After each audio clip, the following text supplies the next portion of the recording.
इस वीडियो के अंदर गाइस हम लोग बात करते हैं how to check the TDS amount in the PAN card. जी हाँ, टीडीएस का अमाउंट कैसे चेक किया जा सकता है मैं आपको इस वीडियो के अंदर फॉर्म 26 एएस प्लस एआईएस के थ्रू कैसे आपको टीडीएस टीसीएस का स्टेटमेंट निकालना है, प्लस गाइस टीडीएस जो अपडेट होता है ऑनलाइन पोर्टल के अंदर वो कब तक होता है, प्लस अगर टीडीएस अपडेट नहीं हुआ है तो आपको क्या स्टेप लेना चाहिए, आपको क्या करना चाहिए, प्लस टीडीएस का रिफंड किन चीज़ों के अंदर यहाँ पे पॉसिबल है, कब आप क्लेम नहीं कर पाएंगे, कैसे आप उसको यूज में ले सकते हैं, ये सारी गाइस जानकारी आपको इस मिलने वाली है इस वीडियो के अंदर। तो पूरा वीडियो यहाँ पे जरूर देखिएगा। साथ में गाइस बताना चाहूंगा अगर आप लोग टीडीएस का रिफंड एक टैक्स एक्सपर्ट के थ्रू करवाना चाहते हैं बहुत ही अफोर्डेबल कॉस्ट के ऊपर, उसकी लिंक भी सिंपली मैं आपको डिस्क्रिप्शन बॉक्स में प्रोवाइड कर दूंगा। तो चलिए गाइस शुरू करते हैं। पहले गाइस बात करते हैं कि तरीके क्या है टीडीएस को यहाँ पे चेक करने के। तो देखिए सिंपली यहाँ पे दो मेथड है। सबसे पहले गाइस आपको इनकम टैक्स की वेबसाइट को खोल के उसके ऊपर आपको रजिस्टर करना पड़ेगा, यानी सिंपली आपको एक अकाउंट यहाँ पे क्रिएट करना पड़ेगा। अब गाइस इसके ऊपर मेरा पूरा सेपरेट यहाँ पे वीडियो वगैरह बना हुआ है, मैं आपको एक समराइज देता हूँ। यहाँ पे आपको कुछ नहीं करना होता, सिंपली आपको अपना पैन कार्ड नंबर वगैरह डालना पड़ता है। उसके बाद में आपको सिंपली एक जो है पासवर्ड सेट करना है, अपनी ईमेल आईडी और कॉन्टैक्ट डिटेल्स और अपना एड्रेस वगैरह देना है, और उससे आपका एक साइन अप हो जाता है, एक अकाउंट यहाँ पे क्रिएट हो जाता है। तो गाइस जैसे आपका यहाँ पे अकाउंट क्रिएट हो जाता है आपको कुछ नहीं करना, आपको अपने पोर्टल के अंदर सिंपली यहाँ पे लॉग इन करना है। लॉग इन करने के बाद में गाइस आपको ऊपर ही ऊपर जाना है, यहाँ पे आपको ई फाइल वाला सेक्शन मिलेगा, यहाँ पे आपको मिलेगा इनकम टैक्स रिटर्न। इसी के अंदर आप देखेंगे चौथे नंबर पे आपको मिलता है व्यू फॉर्म 26 एएस। तो गाइस इसके ऊपर आपको सिंपली क्लिक करना है। कंफर्म बटन के ऊपर क्लिक करेंगे तो एक और आपकी नई टैब यहाँ पे खुल जाती है। अब गाइस यहाँ पे आपको इस चेकबॉक्स के ऊपर क्लिक करना है, प्रोसीड बटन के ऊपर क्लिक करना है। यहाँ पे आपको दिखेगा click view tax credit form 26 as, इसके ऊपर आपको सिंपली क्लिक करना है। अब गाइस यहाँ पे आपसे पूछा जाएगा कि आपको असेसमेंट ईयर कौन सा चूज करना है। तो देखिए असेसमेंट ईयर हमेशा एक साल से आगे होता है। अगर आप मान लीजिए अप्रैल से लेकर मार्च तक का हमारा फाइनेंशियल ईयर होता है, तो मान लीजिए अगर आप अप्रैल 2022 से लेकर मार्च 2023 के बीच में अगर आपका कोई भी टीडीएस कटा है तो उसका जो असेसमेंट ईयर होगा वो एक साल आगे होगा, यानी कि 23 और 24 होगा। अगर मैं फाइनेंशियल ईयर 22-23 की बात करूं तो उसका असेसमेंट ईयर 23 और 24 हो गया। ऐसे अगर मैं फाइनेंशियल ईयर 23 और 24 की बात करूं तो जो उसका असेसमेंट ईयर है वो 24 और 25 हो जाएगा। तो गाइस यहाँ पे आपको सिंपली असेसमेंट ईयर चूज करना है। व्यू एज के ऊपर आपको एचटीएमएल हमेशा सेलेक्ट करके रखना है और सिंपली आपको व्यू एंड डाउनलोड बटन के ऊपर क्लिक करना है। अब गाइस यहाँ पे आप देखेंगे यहाँ पे आपको पार्ट 1 मिलता है, जिसके अंदर आपका जिस भी यहाँ पे फर्म ने या कंपनी ने टीडीएस काटा हुआ है उसका नाम लिखा होगा, उसका टैन नंबर दिया हुआ है, प्लस उस कंपनी ने आपको कितना पेमेंट किया है और उसके अगेंस्ट में कितना आपका टीडीएस कटा है उसकी आपको इन्फॉर्मेशन यहाँ पे मिल जाती है। साथ में गाइस इस स्टेटमेंट को अगर आप डाउनलोड भी करना चाहते हैं तो गाइस जैसे आप यहाँ पे ऊपर जाते हैं तो यहाँ पे आपको एक्सपोर्ट एज ए पीडीएफ यहाँ पे ऑप्शन दिखाई देता है। इसके ऊपर जैसे आप क्लिक करेंगे एक पीडीएफ यहाँ पे डाउनलोड हो जाएगी। तो यहाँ पे आप देख सकते हैं पूरा डिटेल के अंदर यहाँ पे आपको सारी जो है टीडीएस की बेसिकली इंफॉर्मेशन मिल जाती है कि आपके पैन कार्ड के अगेंस्ट में किस कंपनी ने कितना पेमेंट किया है और कितना टीडीएस यहाँ पे गवर्नमेंट को जमा कराया है। इसके अलावा जो दूसरा तरीका है वो है एनुअल इन्फॉर्मेशन स्टेटमेंट के थ्रू। इसके लिए आपको सर्विस वाले टैब के अंदर जाना पड़ेगा। यहाँ पे आपको देख सकते हैं एनुअल इन्फॉर्मेशन स्टेटमेंट मिलने वाला है, इसके ऊपर आपको सिंपली क्लिक करना है, प्रोसीड बटन के ऊपर क्लिक करना है। यहाँ पे गाइस आप देखेंगे इस टाइप की आपकी स्क्रीन के सामने स्क्रीन खुल जाएगी। यहाँ पे आपको एआईएस बटन के ऊपर क्लिक करना है। अब आपको दो ऑप्शन दिखेंगे टीआईएस और एएस, तो आपको सिंपली एएस वाले बटन के ऊपर क्लिक करना है। अब गाइस यहाँ पे सबसे पहले आपको फाइनेंशियल ईयर चूज करना है। तो यहाँ पे फाइनेंशियल ईयर जैसे कि एग्जांपल के लिए मैं 22 और 23 चूज कर लेता हूं।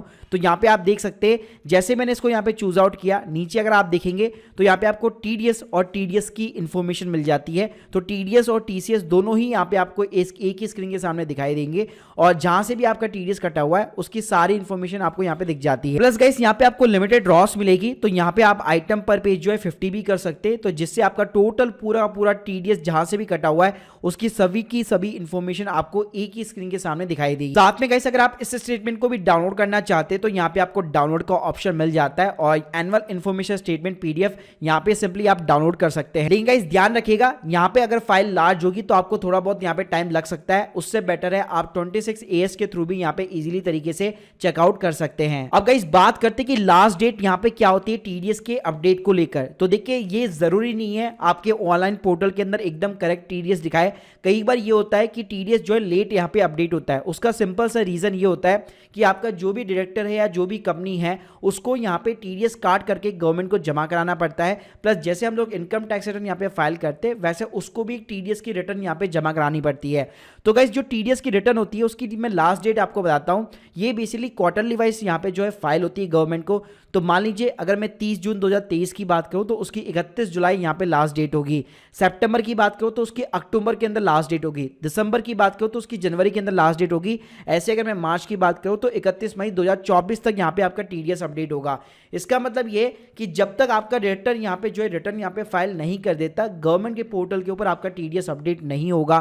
तो अल्टीमेटली आप कह सकते हैं हर साल आपको मई के बाद ही जो है असेसमेंट ईयर का यहाँ पे जो है चेकआउट करना चाहिए, तब तक ऑलमोस्ट आपका टीडीएस यहाँ पे अपडेट हो जाता है। और कई बार गवर्नमेंट इस ड्यू डेट को यहाँ पे एक्सटेंड भी कर देती है, तो उस केस में आपका टीडीएस यहाँ पे जो है डिले भी हो सकता है। इस अब बात करते हैं कि यहाँ पे टीडीएस अगर शो नहीं होता है तो आपको क्या करना चाहिए। तो सबसे पहला काम आपको अपने डायरेक्टर को यहाँ पे कांटेक्ट करना है और उससे आपको अपना टीडीएस का सर्टिफिकेट मांगना है। तो देखिए अगर मैं टीडीएस के सर्टिफिकेट की बात करूं तो नॉर्मली क्या होता है कि जब भी डायरेक्टर आपका टीडीएस काटता है, आपको इस टाइप का एक फॉर्म 16A यहाँ पे इश्यू किया जाता है। फिर चाहे आपका एम्प्लॉयर काट रहा हो या कोई भी कंपनी काट रही हो, तो आपको यहाँ पे टाइमली बेसिस पे ये फॉर्म 16A यहाँ पे इश्यू किया जाता है। अगर आपको डायरेक्टर यहाँ पे प्रोवाइड नहीं करता है तो आप उनसे मांग भी सकते हैं, यहाँ पे कोई दिक्कत नहीं है, ये बिल्कुल आपका राइट है। इसके साथ में गाइस कई बार आपको जो है टीडीएस रिटर्न फाइल करने के बावजूद भी यहाँ पे आपको टीडीएस नहीं दिखाई देता है। उस केस में आप इनकम टैक्स पोर्टल के ऊपर ग्रीवेंस यहाँ पे जनरेट कर सकते हैं।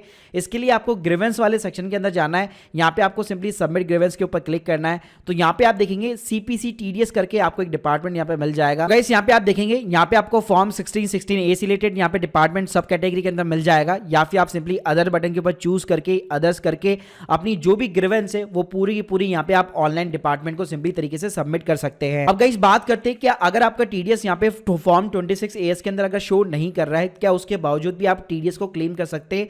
तो इसका सिंपल सा आंसर है नो। जब तक आपका टीडीएस ऑनलाइन पोर्टल के ऊपर अपडेट नहीं होगा तब तक आप उसको यहाँ पे क्लेम नहीं कर पाएंगे। अब गाइस अगर मैं बात करूं कि टीडीएस का यूज कहां पे लिया जाता है, तो अगर देखिए अगर आपकी टैक्स लायबिलिटी यहाँ पे कम है तो सिंपली यहाँ पे आपको टीडीएस का रिफंड मिल सकता है। यानी कि अगर मान लीजिए अगर आपकी income less than 7 lakh rupees है as per the new tax regime, तो सिंपली तरीके से आप अपने टीडीएस का फुल्ली यहाँ पे रिफंड क्लेम कर सकते हैं।